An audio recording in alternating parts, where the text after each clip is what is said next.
प्रथम यजमान होने का गौरव प्राप्त करना चाह रहे थे, लेकिन हमारे शंकराचार्यों ने कहा यह विधि के विधान के हिसाब से नहीं है। देश में क्यों 3 दिवाली 2 दिवाली मनाई जाए? दिवाली मनाने का पर्व होता है जब भगवान श्री राम अयोध्या लौट करके आते हैं लंका पर विजय प्राप्त करके, तब दिवाली मनाई जाती है। आप नया त्यौहार, नया धर्म हिंदुओं पे क्यों तोड़ते जा रहे हैं? अगर हम धर्म के प्रति आस्था नहीं रखते हैं, विश्वास नहीं रखते हैं, ईश्वर में आस्था नहीं रखते हैं, विश्वास, तो हम नास्तिक कहीं जाएंगे। देशद्रोही अलग होता है। 400 सीट राजीव जी के समय हुआ था, पाए थे, लेकिन वो भी नहीं टिक पाए, इंदिरा भी नहीं टिक पाई। ये तो लोकतांत्रिक प्रक्रिया है। जब लोग प्रबलता के साथ रहेंगे, जनता खुश रहेगी। अगर ये ईवीएम आप हटा दो, प्रपत्र के माध्यम बैलेट पेपर के द्वारा आप कराना शुरू कर दो, पता चल जाएगा। बैलेट पेपर से उनकी गणना होती है तो आगे चलते हैं, ईवीएम पे चलते हैं तो हो जाता है। जो लोग ईवीएम पे अंगुली अपने फॉर्मेट पे दिखा रहे हैं, अपने डमी पे दिखा रहे हैं ना, उसको भी मैं सत्य नहीं मानता। जिस पर हम वोट करते हैं ना, उस ईवीएम का सत्यापन का तरीका यही है कि उस पर वोट डाल कर कुछ दिन रख लीजिए, फिर न्यायाधीशों के सामने, फिर उसके बाद प्रेस के सामने उसको खोल दें, हाँ ये सच्चाई। टीवी मीडिया के तमाम पत्रकार कह रहे हैं कि अगर आप अयोध्या नहीं गए और आप हिंदू हैं तो आप लोग देश विरोधी हैं, आप लोग देश के खिलाफ हैं। नरेंद्र मोदी अयोध्या 22 तारीख को जाएंगे। बीजेपी के तमाम नेता अयोध्या में डटे हुए हैं। कांग्रेस पार्टी हो या तमाम जो अपोजिशन के दल हैं, वे लोग लगातार सवाल उठा रहे हैं, नरेंद्र मोदी से सवाल पूछ रहे हैं। इसके साथ ही जो सोशल एक्टिविस्ट हैं, वे लोग भी लगातार मोदी जी से सवाल पूछने का काम कर रहे हैं और कह रहे हैं कि नरेंद्र मोदी जी, ये तो आपका इवेंट है, ये आरएसएस का इवेंट है, इसमें ना तो कांग्रेस का कोई काम है, ना समाजवादी पार्टी कोई काम है, ना बीएसपी का कोई काम है, ना आरएलडी, ना आरजेडी, यानी जो तमाम अपोजिशन की पार्टियां हैं। मेरे साथ फूलचंद यादव हैं, सोशल एक्टिविस्ट हैं, लगातार सरकार की आलोचना करते रहते हैं, जो सच्चाई है उसको बताते रहते हैं। कैसे देखते हैं? भगवान राम का मंदिर बनकर के तैयार हो गया है, मोदी जी भी अयोध्या जा रहे हैं। पहली बात आप भूल जाइए, भगवान राम का मंदिर अभी बन के तैयार नहीं हुआ, केवल 40% काम हुआ है। प्राण प्रतिष्ठा किया जाना जैसे होता है गृह प्रवेश, जब घर पूरा कंप्लीट हो जाएगा तो जूता चप्पल निकाल करके आप अंदर घुसेंगे, प्रसाद करेंगे, बड़े बूढ़े बुजुर्गों का आशीर्वाद लेंगे, ठीक है, दान पुण्य करके तब आप उसमें प्रवेश करते हो। ठीक उसी तरह से हिंदू धर्म में मंदिर के प्रति विश्वास आस्था होती है कि जब आप जाएंगे तो मंदिर पूर्ण रूप से बना होना चाहिए। आप सपोज करिए प्रथम तल बना हुआ, दूसरा तल जब बनेगा तो कारीगर काम करेंगे, उसमें वो व्यसनी होते हैं, तंबाकू भी खाते हैं, गुटखा भी खाते हैं, बीड़ी पीते हैं, सिगरेट पीते हैं, यहाँ तक दारू पीते हैं। कहीं भी कंस्ट्रक्शन कार्य में देख लीजिए, जब वो मंदिर पूरा बन जाएगा, ध्वज लहरा जाएगा, कलश रखा जाएगा, तब वो होना चाहिए। क्या जाता है 22 तारीख की प्राण प्रतिष्ठा का जो कार्यक्रम रखा गया है रद्द कर देने से? जब हमारे शास्त्रों में कहा गया है, वेदों में कहा गया है, किसी पूजा यज्ञ हवन में आपकी धर्मपत्नी का होना आवश्यक है। मोदी जी क्यों नहीं जनता को बता देते हैं कि इस वजह से हमने अपनी धर्मपत्नी यशोदाबेन का परित्याग किया है? क्या वो स्वतंत्र नागरिक नहीं? अगर आना चाहेगी तो आ जाएगी। प्रथम यजमान होने का गौरव प्राप्त करना चाह रहे थे, लेकिन हमारे शंकराचार्यों ने कहा यह विधि के विधान के हिसाब से नहीं है। अब अनिल मिश्रा को जो है सपत्नी सहित जो है प्रथम यजमान होने का गौरव प्राप्त हुआ। ये देश में क्यों 3 दिवाली 2 दिवाली मनाई जाए? दिवाली मनाने का पर्व होता है जब भगवान श्री राम अयोध्या लौट करके आते हैं लंका पर विजय प्राप्त करके, तब दिवाली मनाई जाती है। आप नया त्यौहार, नया धर्म हिंदुओं पे क्यों तोड़ते जा रहे हैं? आप बताइए, आपके कहने मैंने ताली बजाई, आप कहने मैंने थाली बजाई, आपके कहने पर मैं ऐसा क्या करूं? हमारी भी आस्था है, हम भी हैं, हिंदू धर्म विश्वास करते हैं। आप बताइए मोदी जी, ऐसा आप क्यों करना चाहते हैं? हमें तो ये लगता है अब आपका उम्र काफ़ी हो गई है, हमारी बात तो आप माने, आप जो है सब काम छोड़ दीजिए। आप लोकतंत्र के सबसे बड़े प्रहरी हैं, प्रधानमंत्री हैं। आप राजतंत्र का काम अलग है, धर्मतंत्र का काम अलग है। आप राजतंत्र संभालिए, धर्मतंत्र संभालने के लिए हमारे चारों जो शंकराचार्य हैं ये पर्याप्त है। अरे वो देश विरोधी हैं, टीवी वाले बता रहे हैं, वो नकली शंकराचार्य हैं। नहीं, वो उठा दे अंगुली। हम हिंदू हैं, उनके प्रति मेरी आस्था जैसे मंदिर पे है वैसे शंकराचार्य पर भी है। उनकी बातों को हम समर्थन करते हैं, हम राजगुरुओं की भी बात मानते हैं। लोकतंत्र मान प्रधानमंत्री का काम होता है देश के जो है तीनों सेनाओं के प्रति सजग रहना, देश के प्रति सजग रहना। और धर्म का काम, आप गुरुद्वारे में चले जाइए, एक कोई सिख मिलेगा उनका नेतृत्व करते हैं, मस्जिद में चले जाइए मौलवी साहब मिलेंगे, और उसी तरह से शंकराचार्य हिंदू में होते, कोई जर्रा नहीं ऐसा जहाँ की रब नहीं होता, लड़ाई वही करते करवाते हैं जिनका मतलब नहीं होता। अरे वो मंदिर मस्जिद की दीवानगी करने वाले, जरा मुझे बताओ, वतन से बढ़कर कोई मजहब नहीं होता। अगर आज मंदिर में राम है तो आप बता दो किसने कह दिया कि कड़कल में भी राम है?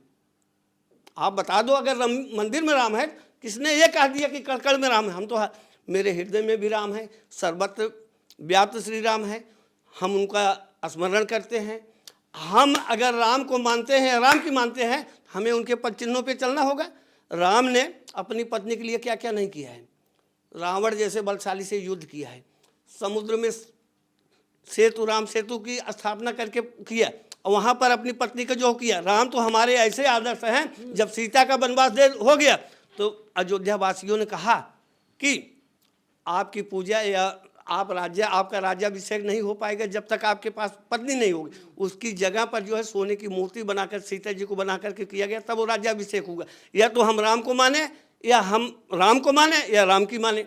हम चाहते हैं हम भी राम बने, हमारे बच्चे भी बने, लेकिन हमारे कर्मों में कितनी खोट है। हम तो चर्चा जी से अनुरोध करेंगे, आप गुजरात के मुख्यमंत्री भी रह लिए, भारत जैसे देश के 2 बार प्रधानमंत्री रह लिए, आप केवल मंदिर मंदिर आप भटक रहे हैं, भटकती हुई आत्मा की तरह हो गए हैं। अगर हमारा मंदिर जाने की प्रक्रिया है तो हम रोज किसी मंदिर में जाकर दर्शन करके आएंगे। जगह जगह भटकेंगे तो लोग कहेंगे भटकती हुई आत्मा है। अब प्रायश्चित करने का समय आपका आ गया है। उत्तर प्रदेश में 69 लाख शिक्षक भर्तियां पेंडिंग में रह गई। बेरोजगार लोगों की संख्या पर आपने कोई ध्यान नहीं। बेरोजगारी, महंगाई की बात कर रहे हैं आप, ये सारे छोटे मुद्दे हैं। राम मंदिर सबसे बड़ा मुद्दा है देश का, और आप देश के खिलाफ हैं। टीवी वाले कह रहे हैं अगर आप असली हिंदू हैं आप जाइए अयोध्या। हम जाए या ना आए या वो नहीं कहे, आपके कहने पर हम ताली बजा देंगे, ताली बजा क्यों नहीं बजाएंगे? क्या आप बात करते हैं? हम स्वतंत्र भारत के नागरिक हैं। नरेंद्र मोदी देश के राजा हैं, प्रधानमंत्री हैं, इस बात सब कुछ है, सर्वे सर्वा है मोदी जी।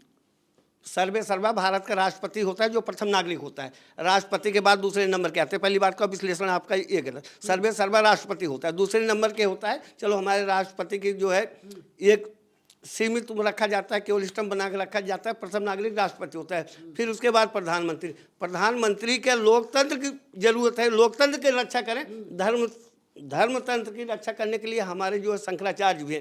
क्यों नहीं फिर प्रथम यजमान वाला गौरव प्राप्त कर लिए? मोदी जी करने तो जा रहे थे ना, बड़ा यश गौरव के होता, पीछे क्यों हट गए? जब कोई बात आती पीछे हट जाएंगे। किसानों 7.5 के आप भटके हुए हिंदू हैं। देखिए नरेंद्र मोदी नए भारत के भगवान राम हैं। भगवान राम ने सीता का त्याग किया था एक तरीके से देखा जाए, ठीक है, और नरेंद्र मोदी ने देश के लिए घर परिवार का त्याग कर दिया। तुम्हें चरण चुम्बन भाषा आती है क्या? कोई कह देगा कि विष्णु के अवतारी हैं चंपत राय की तरह, कोई कह देगा कि जो है महात्मा गांधी की तरह हैं। कितनी गर्मियाँ आप भी अलग गर्मियाँ उनको दे रहे हो। क्यों चरण चुम्बन की भाषा करते हो? अगर पौरुष महाक्ति शाम के अधीन हो जाए, इन रण में इन भुजाओं को तौलेगा कौन? चरण चुम्बन की भाषा अगर हम ही करने लगे तो आखिर भाषा बोलेगा कौन? जो मैं बोलूँगा तथ्य के साथ बोलूँगा, सत्य के साथ बोलूँगा, प्रमाणिक बोलूँगा। आप मुझे ऐसे कैसे कह सकते हैं? हमने सरकार की कौन सी गतिविधियों को जो है दूसरे राष्ट्र में भेजना शुरू किया, सीक्रेट चीज़ों को कौन सा नुकसान किया, सरकारी संपत्ति को कौन? देशद्रोही वो होता है जो देश की संपत्तियों को नुकसान करे, देश के आंतरिक सुरक्षा मामलों को दूसरे देश में पहुंचाए, उसको देशद्रोही कहा जाता है। अगर धर्म की बात करते हो, धर्म ये भारत सभी धर्मों का देश है। यहाँ रहते हैं हिंदू, मुस्लिम, सिख, ईसाई, जो समझे अपने देश को उसी का देश होता है, ठीक है। ये भारत के संविधान में जो अधिकार हिंदू का है वही मुसलमान का है, वही सिख का है, वही सब का है। इस तरह से कैसे कि हम हिंदू धर्म नहीं मानते हैं, मुस्लिम धर्म नहीं मानते, ये ना मानना आस्तिक हो सकता है, देशद्रोही नहीं हो सकता। अगर हम धर्म के प्रति आस्था नहीं रखते हैं, विश्वास नहीं रखते हैं, ईश्वर में आस्था नहीं रखते हैं, विश्वास, तो हम नास्तिक कहें जाएंगे। देशद्रोही अलग होता है। तो टीवी वाले झूठ बोल रहे हैं। चरण चुम्बन की भाषा आती है, टीवी वाले झूठ का ही प्रचार तो हमेशा बनाने में लगे रहते हैं। सच्चाई क्यों नहीं दिखाते हैं? आपको बताऊं क्यों नहीं बताते हैं? 750 किसान मोदी की तपस्या की कमी की वजह से मर गए। क्यों नहीं बताते हैं कि बेरोजगार लोग जो है कितने सड़कों पे भटक रहे हैं? आईटी, एमटी, बीटेक की डिग्रियां लेकर चल गए। खाली पद तो आज तक हमारे चर्चा से सृजित किया जा नहीं सका। 2 करोड़ नौकरियों को वादा, झूठा आदमी कर भी राम का नहीं होता। राम के राज में कोई भूखा नहीं रहता था। EPS 95 के माल में 75 लाख लोग आज आंदोलनरत हैं। 8 साल से 3 लाख से ज़्यादा लोग जो है मर गए हैं। वादा भी किए थे मोदी जी कि कमांडर साहब अशोक राउत जी, हम आपकी बात को मानेंगे, वृद्धों की जो पेंशन बढ़ोतरी की मांग थी वो की जाएगी। फिर 30 तारीख से लोग धरना कर रहे हैं। कौन सा ऐसा वर्ग है आप बता दीजिए जो इनके प्रधानमंत्री बनने के बाद खुशहाली हुई।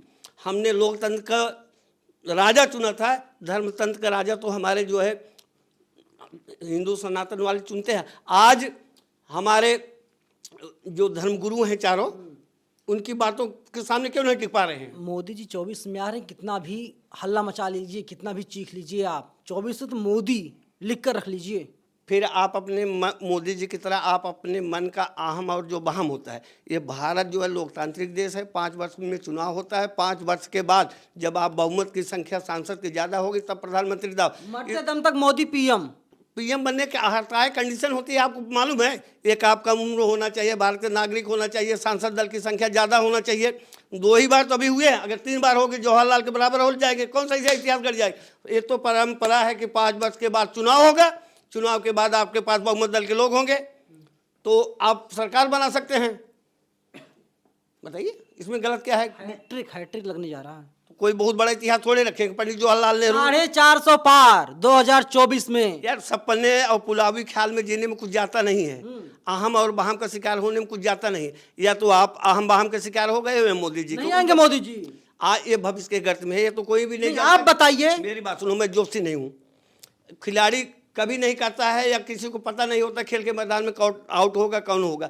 कई बार जो है ऐसे लोग जो है मुख्यमंत्री प्रधानमंत्री रहते हुए ना चट्टे से गिर गए। चाहे आप इंदिरा गांधी को आप उदाहरण ले लीजिए और लोग ले लीजिए ना, 400 सीट राजीव जी के समय हुआ था, पाए थे, लेकिन वो भी नहीं टिक पाए, इंदिरा भी नहीं टिक पाई। ये तो लोकतांत्रिक प्रक्रिया है, जब लोग प्रबलता के साथ रहेंगे जनता खुश रहेगी। आप बताइए अगर ये ईवीएम आप हटा दो, प्रपत्र के माध्यम बैलेट पेपर के द्वारा आप कराना शुरू कर दो, पता चल जाएगा। अभी जो चुनाव हुए हैं 3 बड़े राज्यों में बैलेट पेपर से उनकी गणना होती है तो आगे चलते हैं, ईवीएम पे चलते हैं तो हो जाते हैं। मैं तो ईवीएम के मामले में कहता हूँ ना दोषी न बुरा, सब चारों तरफ लोग अंगुली उठा रहे हैं।